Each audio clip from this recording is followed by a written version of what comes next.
Shalom sobat-sobat yang dikasihi Tuhan, ada kabar sukacita yang hendak saya sampaikan kepada Anda semuanya.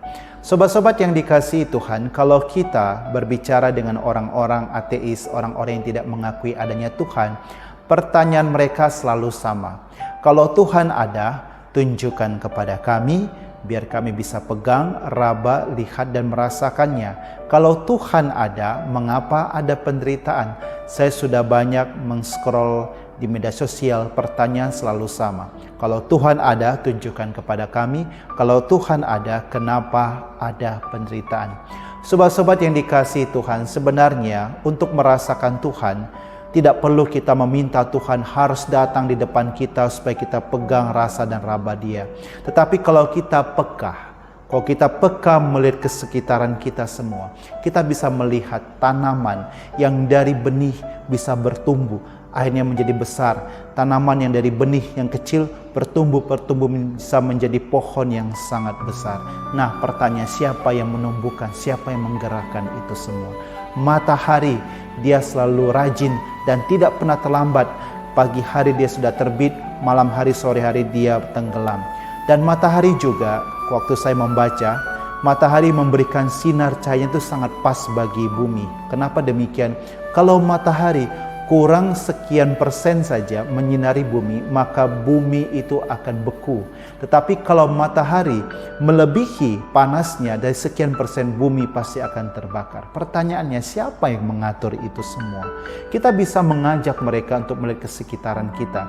Misalnya kita manusia, kita dari kecil, dari bayi, bertumbuh pelan-pelan, semakin hari semakin besar dan besar. Nah, pertanyaannya, siapa yang menumbuhkan itu semua? Sobat-sobat yang dikasihi Tuhan, untuk menjawab begitu, kita bisa menggunakan kepekaan iman kita.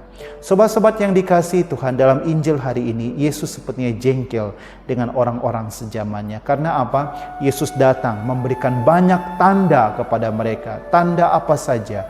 Orang mati dibangkitkan, orang lumpuh berjalan, orang buta melihat, orang sakit disembuhkan, yang kerasukan setan diusir dan sehingga menjadi bebas dari kerasukan setan, yang lapar dikasih makan. Dan Tuhan sendiri pun sudah memberikan banyak tanda kepada mereka. Tetapi apa yang terjadi? Yang Yesus umpamakan ketika mereka menyanyikan, ketika anak-anak meniupkan seruling gembira, mereka tidak menari. Ketika anak-anak meniupkan seruling lagu yang sedih, mereka tidak berduka. Berarti tidak peka akan kehadiran Tuhan. Maka itu kadang-kadang Yesus seringkali bergumul, bahkan berjuang, bahkan berhadapan dengan orang-orang Farisi, ahli Taurat dan orang-orang sejamannya. Karena mereka selalu meminta tanda kepada Tuhan, pada tanda sudah diberikan. Bahkan Tuhan Yesus seringkali digosipkan. Teman dari para pungut cukai, teman dari orang-orang berdosa. Mereka tidak bisa melihat bahwa Allah Immanuel, Allah sudah mengunjungi umatnya. Allah sudah datang, turun dan tinggal bersama dengan umatnya. Sobat-sobat yang dikasihi Tuhan, mungkin saja Injil hari ini menegur kita semua. Semua tanda sudah diberikan Tuhan kepada kita semua, tetapi kita tidak peka untuk melihat semua. Seringkali dalam pergumulan kehidupan, seringkali dalam pergumulan sakit penyakit, seringkali dalam pergumulan mungkin dalam hidup rumah tangga, suami dan istri, orang tua dengan anak-anak, punya masalah datang bertubi-tubi menghantam kita. Kita mulai berteriak, Tuhan Engkau ada di mana? Saya sudah berdoa, Tuhan Engkau ada di mana? Mengapa Engkau tidak menolongku segera? Sobat-sobat yang dikasihi Tuhan, dalam Mazmur dikatakan, Tuhan paling dekat dengan mereka yang patah hati.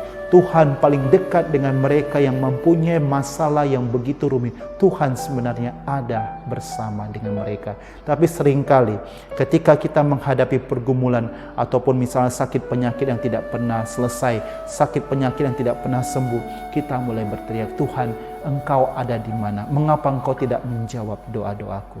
Sobat-sobat yang dikasihi Tuhan, Allah melalui Yesus Kristus tidak pernah meninggalkan kita. Dia memberikan banyak tanda kepada kita. Misalnya, kalau kita sakit, tidak sembuh-sembuh, Tuhan memberikan tanda kepada kita. Ada keluarga yang menjenguk, ada teman-teman yang menjenguk, ada gereja melalui seorang pastor memberikan sakramen perminyakan, ada orang tua juga yang menjaga, yang berusaha menyembuhkan anaknya, mendampingi, memberi makan, memandikan. Itu adalah tanda yang Tuhan berikan bahwa Dia menyertai kita. Ketika kita punya masalah berat, tidak tahu harus bercerita apa, tiba-tiba ada datang seseorang yang menawarkan bantuan, yang mendengarkan cerita kita. Disitulah Tuhan menunjukkan bahwa Dia Immanuel, Allah beserta kita. Saudara-saudaraku yang dikasihi Tuhan, gunakanlah kacamata iman, pekalah dan gunakanlah kacamata iman sehingga engkau bisa melihat dunia ini. Sungguh banyak perbuatan Tuhan atas diri kita. Izinkan saya berdoa kepada Anda semua dalam nama Bapa dan Putra dan Roh Kudus. Amin. Allah Bapa di surga yang kami puji, limpah syukur atas penyertaan-Mu kepada kami dalam kehidupan kami. Engkau sungguh Allah yang setia, Engkau memberikan banyak tanda dan berkat bagi kami. Ampuni kami ya Tuhan, seringkali kami tidak peka melihat tanda itu. Kami kurang menggunakan kacamata iman kami ya Tuhan untuk melihat segala sesuatu.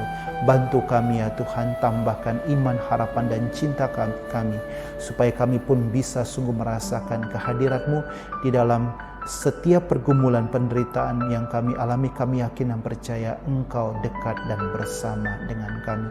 Berkat-Mu ya Tuhan, kami mohon turun berlimpah kepada mereka yang mendengarkan video ini dan juga melihat video ini, dalam nama Bapa dan Putra dan Roh Kudus. Amin.